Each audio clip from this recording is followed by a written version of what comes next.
Imagine surviving the horrors of World War I, returning home with the hope of a better future, only to find yourself jobless, homeless, and abandoned by the very country you fought for. Now, picture thousands of veterans, weary but determined, marching to the nation's capital, not to protest a war, but to demand a simple promise be kept. This is the story of the Bonus Army, a movement of desperate heroes turned into outcasts, and the moment when the U.S. government turned its back on the very men who had risked everything for it.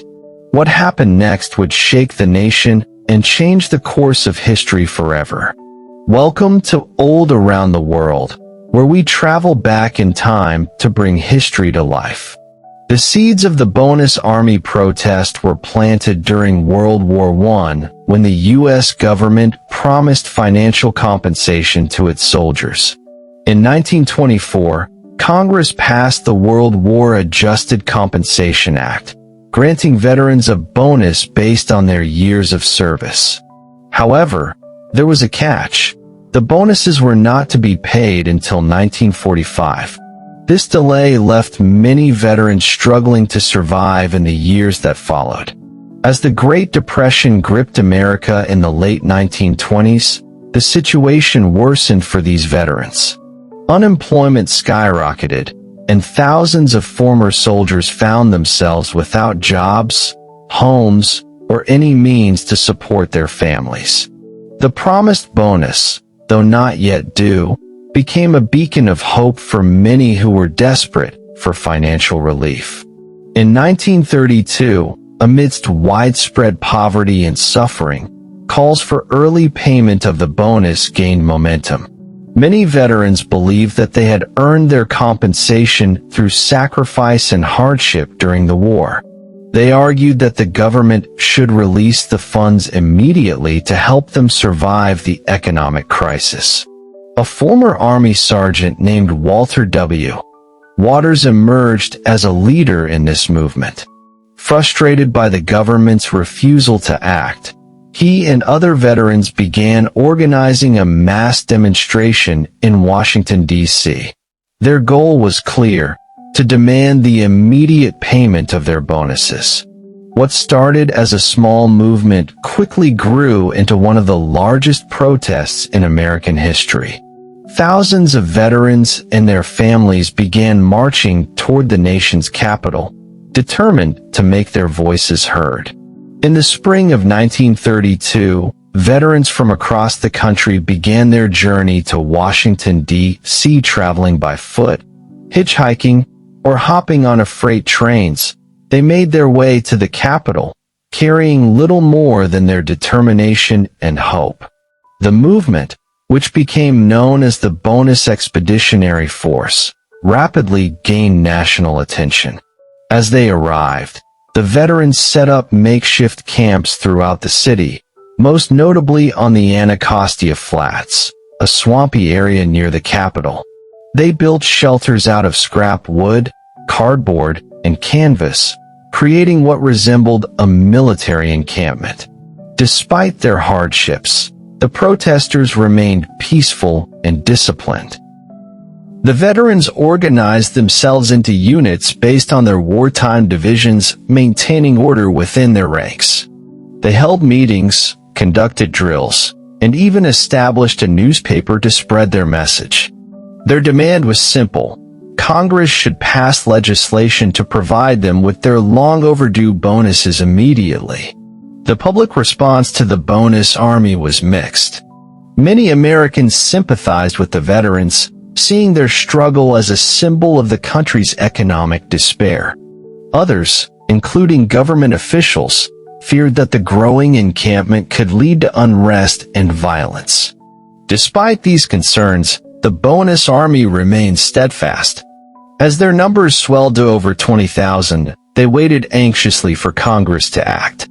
But as they would soon discover, their fight for justice was far from over.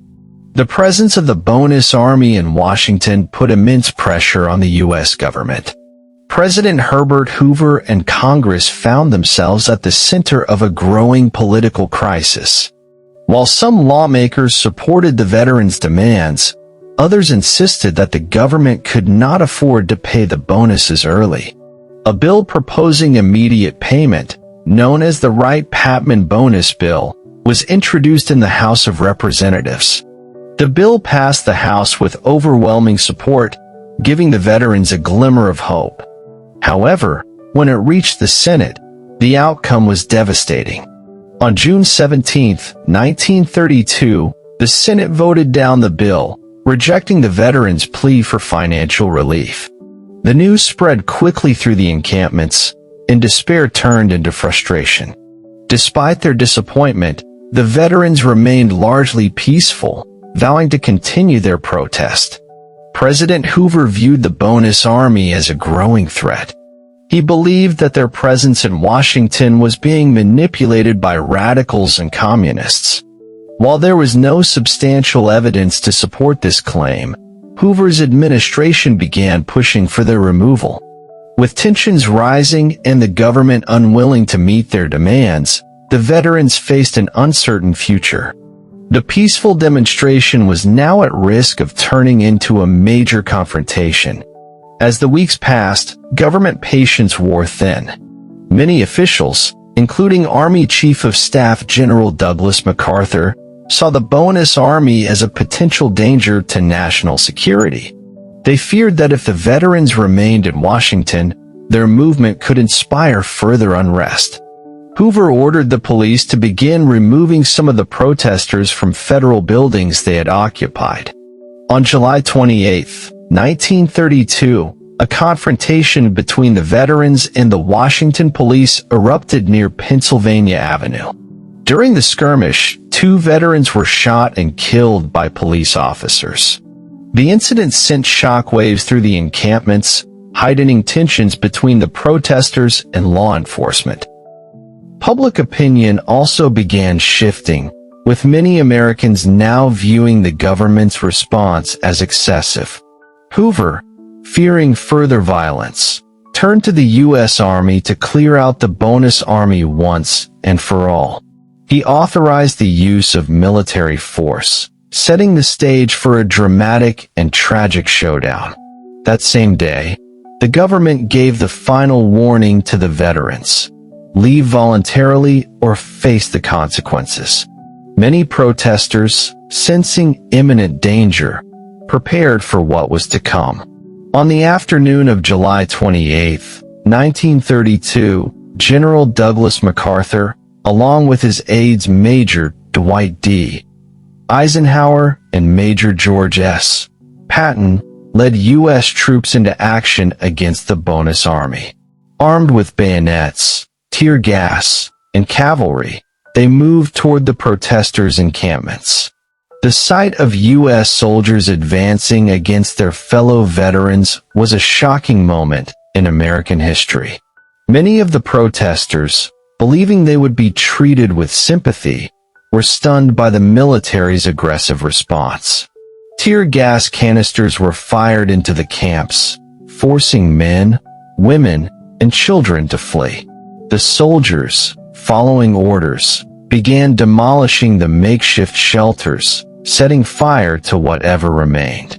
The Anacostia Flats encampment, once a symbol of resilience, was reduced to ashes. MacArthur, believing that the protest posed a serious threat to the government, exceeded his orders. Despite Hoover's instructions to stop once the veterans had been pushed out of downtown Washington, MacArthur continued the assault, driving them even further away. By nightfall, the bonus army had been completely dismantled. Their long and peaceful protest had ended in flames, smoke, and heartbreak. The images of the military's brutal crackdown spread quickly through newspapers and radio broadcasts.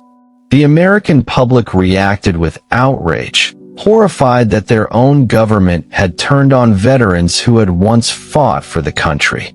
President Hoover's reputation suffered greatly from the incident. His handling of the Bonus Army crisis became a symbol of his administration's failure to address the struggles of ordinary Americans during the Great Depression. Many viewed the attack as unnecessary and cruel. The sight of soldiers chasing down unarmed veterans, their families, and even children left a lasting stain on the government's credibility. The event would later be seen as one of the lowest points in U.S. history. For the veterans who had been expelled, life did not improve.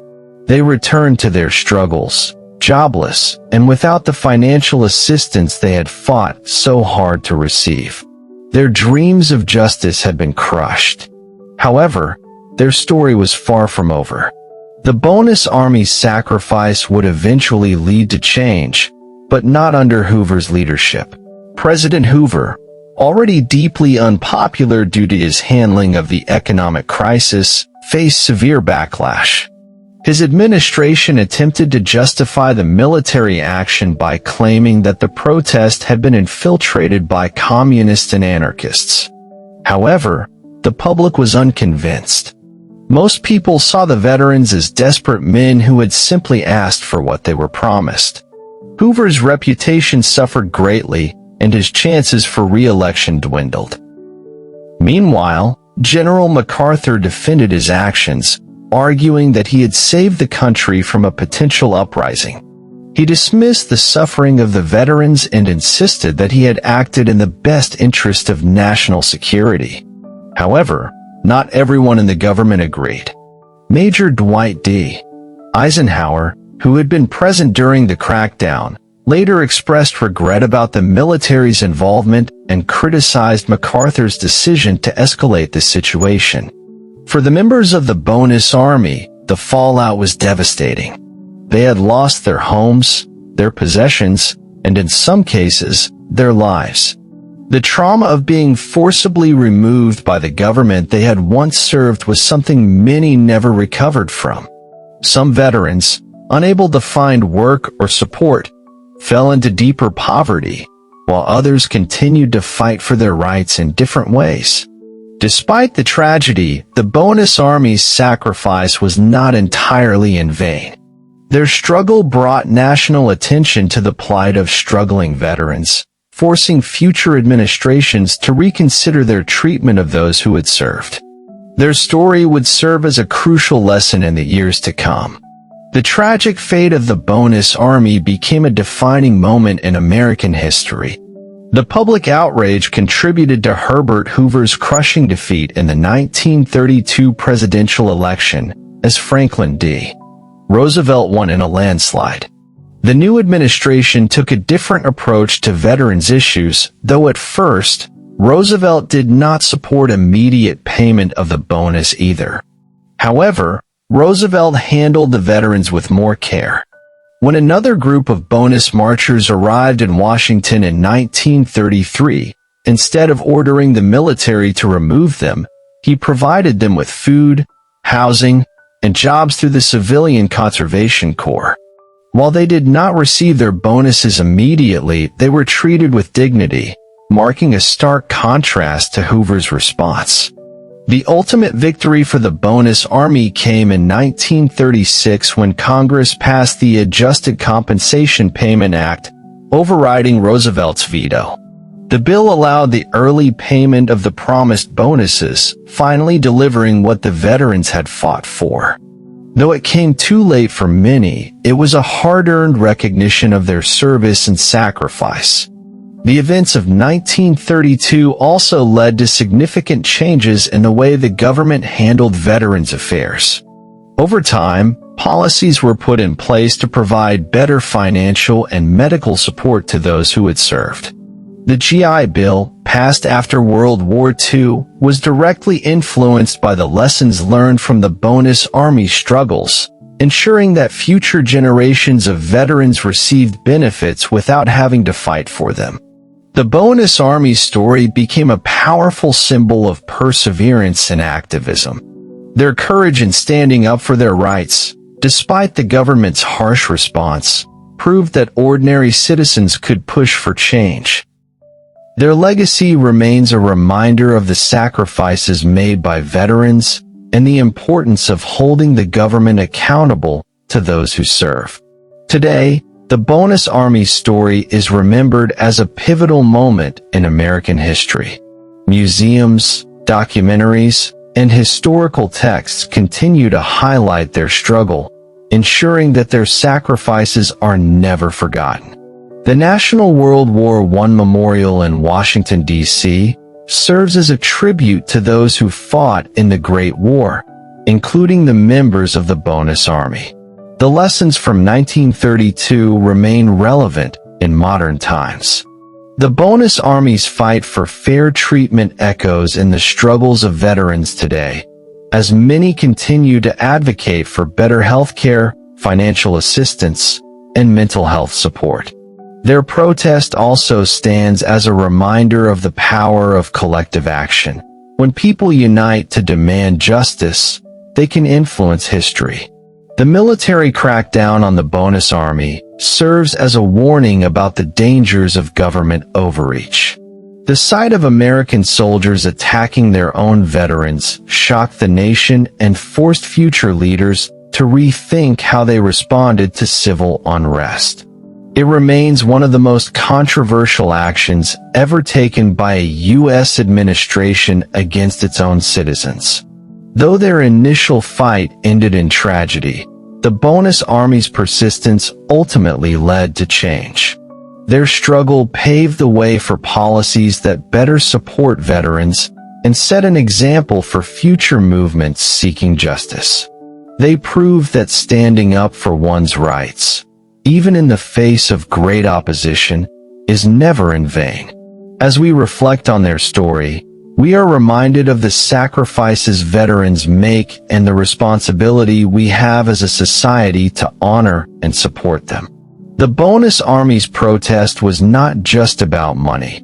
It was about dignity, fairness, and a promise that should never have been broken. Their legacy endures, inspiring generations to come. The story of the Bonus Army is a stark reminder of the struggles faced by veterans and the power of collective action. Their courage and determination paved the way for future generations to fight for their rights. But the question remains, how do we treat our heroes today? Let this story inspire you to honor those who have served. Support veteran organizations, advocate for fair treatment of soldiers returning home, and never forget the sacrifices they've made. If this documentary moved you, share it with others to keep this history alive. Like, comment, and subscribe for more powerful stories that shaped our world. History matters. Let's learn from it. By History Lover.